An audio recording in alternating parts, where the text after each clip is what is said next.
오늘 아침 주어진 말씀 속에서 하나님의 마음을 알길 원합니다.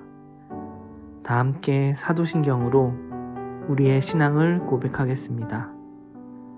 전능하사 천지를 만드신 하나님 아버지를 내가 믿사오며 그 외아들 우리 주 예수 그리스도를 믿사오니 이는 성령으로 잉태하사 동정녀 마리아에게 나시고 본디오 빌라도에게 고난을 받으사 십자가에 못 박혀 죽으시고 장사한 지 사흘 만에 죽은 자 가운데서 다시 살아나시며 하늘에 오르사 전능하신 하나님 우편에 앉아 계시다가 저리로서 산자와 죽은 자를 심판하러 오시리라.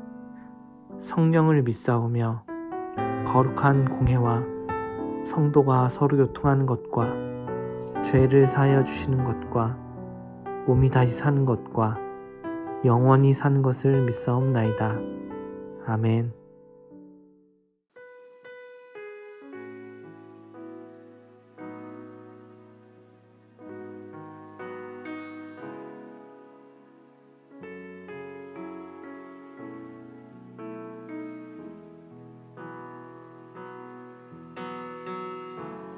나의 소망 되신 주를 바라봅니다.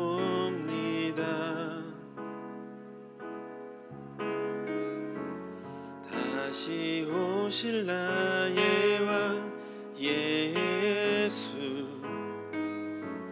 주를 기다립니다.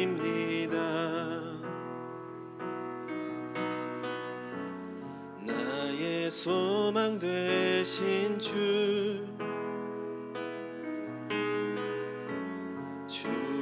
바라봅니다.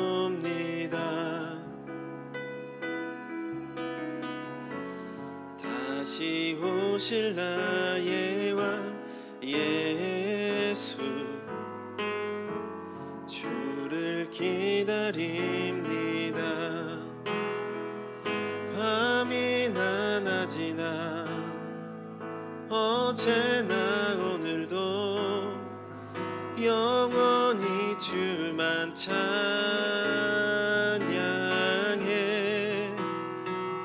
괴롭고 슬플 때 낭망하여 넘어져도 언제나 주만 찬양하겠네.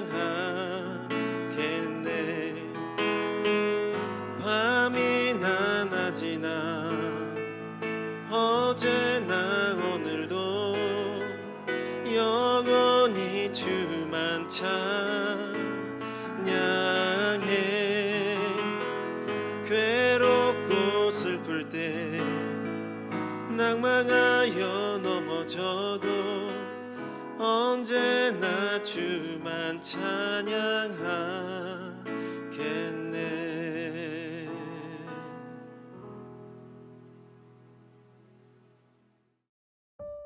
오늘 우리가 함께 나눌 말씀은 예레미야 20장 7절에서 18절입니다. 여호와여, 주께서 나를 권유하심으로 내가 그 권유를 받았사오며 주께서 나보다 강하사 이기셨으므로 내가 조롱거리가 되니 사람마다 종일토록 나를 조롱하나이다. 내가 말할 때마다 외치며 파멸과 멸망을 선포하므로 여호와의 말씀으로 말미암아 내가 종일토록 치욕과 모욕거리가 됨이니이다.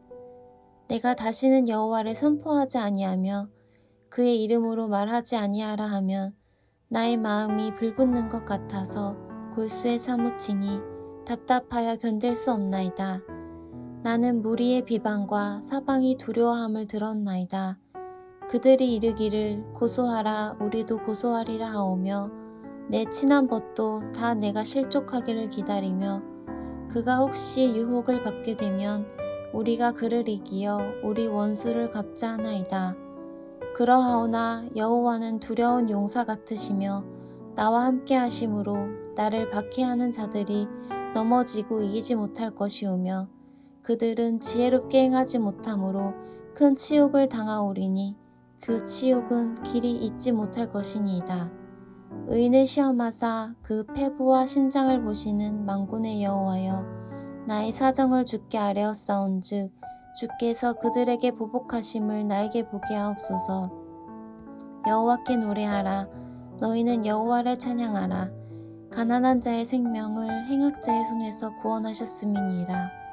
내 생일이 저주를 받았다면, 나의 어머니가 나를 낳던 날이 복이 없었다면, 나의 아버지에게 소식을 전하여 이르기를 당신이 등남하였다 하여 아버지를 즐겁게 하던 자가 저주를 받았다면, 그 사람은 여호와께서 무너뜨리시고 후회하지 아니하신 성읍같이 되었다면, 그가 아침에는 부르짖는 소리, 낮에는 떠드는 소리를 듣게 하였다면 좋을 뻔하였나니, 이는 그가 나를 태에서 죽이지 아니하셨으며 나의 어머니를 내 무덤이 되지 않게 하셨으며 그의 배가 부른 채로 항상 있지 않게 하신 까닭이로다.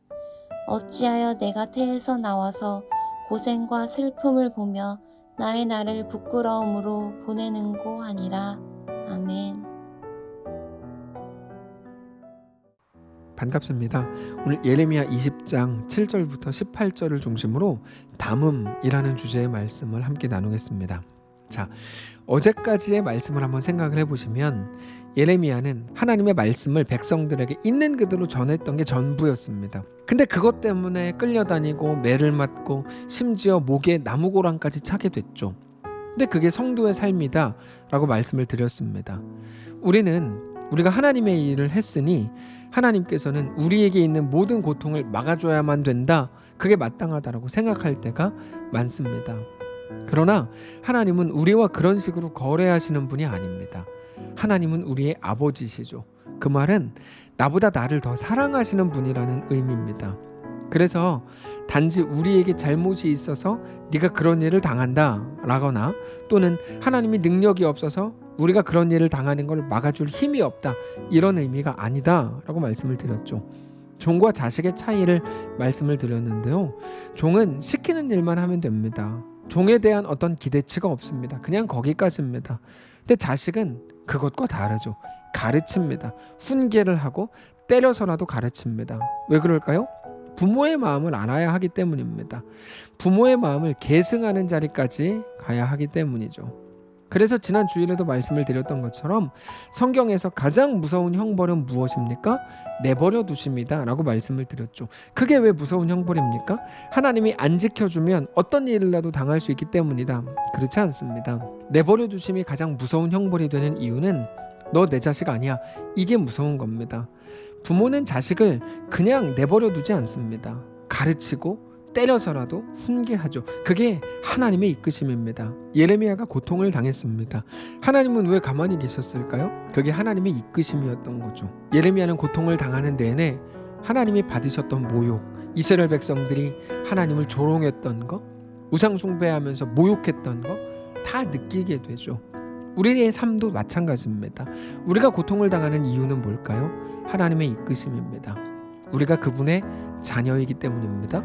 그분이 우리를 종 취급하지 않기 때문이고 자녀로서 대하시기 때문입니다. 자식을 훈계하지 않거나 가르치지 않는 부모는 없습니다. 하나님이 우리를 자녀로서 대우하시는 거죠. 그게 우리 삶에 일어나는 모든 일들입니다. 근데 그게 만만치 않습니다. 그래서 예레미야는 하나님께 나아가서 원망을 합니다. 이게 뭡니까? 내가 이런 일을 당하는데 하나님 왜 보고만 있습니까? 라고 소리를 지릅니다. 그게 7절입니다. 여호와여, 주께서 나를 권유하심으로 내가 그 권유를 받아싸우며 주께서 나보다 강하사 이기셨으므로 내가 조롱거리가 되니 사람마다 종일토록 나를 조롱하나이다. 내가 말할 때마다 외치며 파멸과 멸망을 선포하므로 여호와의 말씀으로 말미암아 내가 종일토록 치욕과 모욕거리가 됨이니이다. 예레미야가 하나님의 말씀을 전한 것 때문에 얼마나 큰 고통과 조롱과 핍박을 받았는지 우리는 충분히 짐작할 수 있습니다. 예레미야가 그 이야기 하는 겁니다. 나는 하나님이 시키신 대로 했고, 그러나 그것 때문에 이렇게 조롱거리가 되고 핍박을 받고 있습니다. 나는 매일 하나님의 명령대로 멸망만 선포합니다. 하나님이 시키신 거 아닙니까? 근데 그것 때문에 더 조롱을 받습니다. 이런 말이죠. 근데 그러면 우리 같으면 어떻게 할까요? 나 이제 다시 안 할 거예요. 내가 원하는 것도 들어주지 않잖아요. 하나님 시키시는 대로 안 살 거예요. 이렇게 말할 것 같은데 예레미야는 전혀 다른 말을 하더라는 거죠. 9절입니다. 내가 다시는 여호와를 선포하지 아니하며 그의 이름으로 말하지 아니하리라 하면 우리는 여기까지만 말할 것 같은데 예레미야는 그 이후를 말해요. 나의 마음이 불붙는 것 같아서 골수에 사무치니 답답하여 견딜 수 없나이다. 나는 무리의 비방과 사방이 두려워함을 들었나이다. 그들이 이르기를 고소하라 우리도 고소하리라 하오며 내 친한 벗도 다 내가 실족하기를 기다리며 그가 혹시 유혹을 받게 되면 우리가 그를 이기어 우리 원수를 갚자 하나이다. 그러하오나 여호와는 두려운 용사 같으시며 나와 함께 하심으로 나를 박해하는 자들을 넘어지고 이기지 못할 것이오며 그들은 지혜롭게 행하지 못하므로 큰 치욕을 당하오리니 그 치욕은 길이 잊지 못할 것이니이다. 그러니까 어떻게 보면 내가 이렇게 고통을 당했고 하나님은 나를 돌봐주지 않았으니까 나는 하나님의 명령을 따르지 않을 겁니다. 이렇게 말하는 게 마치 정상일 것 같은데 예레미야는 그렇게 하지 않더라는 거죠. 오히려 당장의 고통으로 인해서 하나님의 말씀을 따르지 않으면 마음이 불붙는 것 같아서 견딜 수 없습니다. 이게 예레미야의 고백입니다. 하나님의 마음을 알기 때문이죠. 하나님의 마음을 예레미야도 품고 있었다는 거예요. 그래서 지금 당장은 고통 속이지만 그 속을 걸어 들어가겠다는 거죠. 바로 그 마음, 하나님의 마음을 아는 거, 그리고 그 길로 걸어 들어가는 것이 오늘 우리에게도 요구된 오늘의 삶이라는 겁니다. 우리는 자주 가치 판단을 어떤 식으로 합니까? 당장의 유익이나 손해를 가지고 가치 판단을 합니다. 당장 나에게 유익한 것 같으면 그러면 감사한 거고 손해가 되면 따르지 않습니다. 근데 그거는 하나님 없는 사람들이 하는 일입니다. 지금 세상은 당장의 손익을 따져서 결정합니다. 근데 오늘 본문은 당장의 고통이 아무리 커도 하나님의 마음을 따르는 게 우리가 마땅히 걸어야 될 길이라고 예레미야를 통해 말씀하시고 보여주시는 겁니다. 단순히 하나님이 명령하신 일이기 때문에 해야 되는 걸 수도 있겠죠. 그것도 귀한 일입니다. 그러나 예레미야는 그것보다 더 깊은 길을 가고 있는 거예요. 깊고 깊은 길 예레미야죠. 단순히 명령하셨기 때문에 따른다기보다 하나님의 마음을 알기 때문에 그 길로 갈 수밖에 없는 겁니다. 나의 마음이 불붙는 것 같아서 골수에 사무치니 답답하여 견딜 수 없나이다. 여러분, 뭐가 그렇게 답답하고 마음에 불붙는 것처럼 느끼게 합니까? 하나님의 말씀입니다. 저는 오늘 우리의 삶에도 그와 같은 일이 있기를 원합니다. 하나님의 말씀을 우리 마음에 담는 일이죠. 그래서 오늘 말씀의 제목이 담음입니다. 하나님이 기뻐하실 일을 생각하는 겁니다. 그리고 그 길로 가보기로 하는 겁니다. 그게 안식일이라고 말씀드렸잖아요. 나를 위해 살던 것을 멈추고 하나님을 위해 살기로 다시 한번 결정하는 거죠. 단지 이게 나의 마음을 편안하게 하고 나에게 더 큰 만족을 주기 때문이 아니라 하나님과 함께일 수 있는 결정들을 하기로 하는 겁니다. 어디에서요? 우리의 일상에서 그렇게 하는 거죠. 그게 예수 그리스도의 흔적을 우리 몸에 새기는 겁니다. 근데 그게 무작정 고생하라는 말은 아닙니다. 왜 그런가 하면 그 순간에 우리는 고생스러울 것을 생각하지만, 마땅히 그렇게 생각하지만, 우리가 한꺼풀 벗기고 우리 삶을 들여다보면 사실은 어떤 고통 없는 내가 추구하던 것들은 가볍고 자극적인 것들에 불과했다는 걸 알게 되죠. 그러나 그런 것들이 주지 못하는 더 깊은 기쁨과 만족을 우리 하나님께서 허락하신 길을 걸을 때 우리는 비로소 알게 되는 것이죠. 그래서 기독교 신앙은 기쁨이라고 말합니다. 재미라고 말하지 않습니다. 행복이라고 말합니다. 편안함이라고 말하지 않습니다. 편안함과 행복, 재미와 기쁨이 구분돼야 되는 거죠. 그게 13절입니다. 여호와께 노래하라. 너희는 여호와를 찬양하라. 가난한 자의 생명을 행악자의 손에서 구원하셨음이니라. 예레미야의 마음속에는 그의 현실을 뛰어넘는, 현실을 압도하는 기쁨과 감사와 찬양이 있더라는 겁니다. 사랑하는 성도 여러분, 우리가 오늘 찾는 것은 무엇입니까? 가벼운 재미로 우리의 삶을 채워나가기 시작하면, 그리고 그것으로 만족하려고 하시면 우리 삶은 금방 지쳐버리게 됩니다. 그게 둘째 아들이었습니다. 둘째 아들은 돈으로 해결할 수 있는 기쁨들로 자기 자신을 채웠죠. 그러나 그거는 오래 갈 수 없었습니다. 결국 그렇게 찾은 기쁨과 재미는 휘발성이 강해서 금방 날아가 버리더라는 거죠.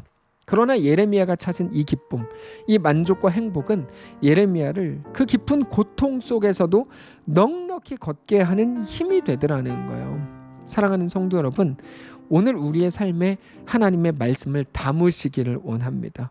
그렇게 담긴 하나님의 말씀으로 우리에게 허락된 오늘의 현실 속에서 하나님의 기뻐하시는 일들을 선택해가고 하나님을 그렇게 따르게 되는 귀한 오늘의 삶이시기를 축복합니다. 한번 기도하겠습니다. 살아계신 하나님, 오늘 하루 우리에게 허락하시니 감사합니다. 하나님의 말씀을 담고 그 말씀이 우리에게 말씀하시는 대로 살아가기로 결정하는 귀한 우리의 오늘이 되기를 원합니다. 당장 재밌냐 아니냐, 나에게 손해가 되냐 유익하냐를 가지고 결정해왔던 모든 것들을 불쌍히 여기시고 이제 하나님이 우리의 왕이요 전부이신 것을 깨닫고 주님과 함께 믿음으로 동행하는 오늘을 살아내는 우리의 삶이 되도록 축복하시옵소서. 예수님의 이름으로 기도합니다. 아멘. 사랑하는 성도 여러분, 오늘 말씀을 우리에게 또 허락하셨습니다. 이 말씀을 가지고 우리 삶을 비추어 우리에게 허락된 오늘의 길을 넉넉히 걷게 되시기를 주님 이름으로 축복합니다.